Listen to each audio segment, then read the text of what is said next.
planning to revitalize your Bath, Pennsylvania home with smart home rewiring? Follow this step-by-step guide to make sure you get the biggest bang for your buck. Create a plan that includes what you want from your smart home and how much money you can invest. You should also factor in the cost of a certified electrician to complete the installation. Next, select your preferred ecosystem. This will essentially function as the main communication device for all your smart home devices. You'll also need to decide on a centralized hub to provide you with access to all your smart devices in one easy-to-use location. Determine the layout for your smart home. Then have your smart home wiring installed by a professional.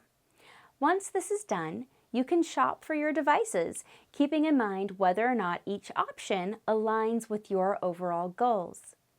As you purchase your devices, have a professional integrate them into your smart home system. This will eliminate any potential problems with communication or wiring. When you're ready to install the smart home system of your dreams in the Northampton County area, contact the experts at Shafnisky Electric for your free estimate.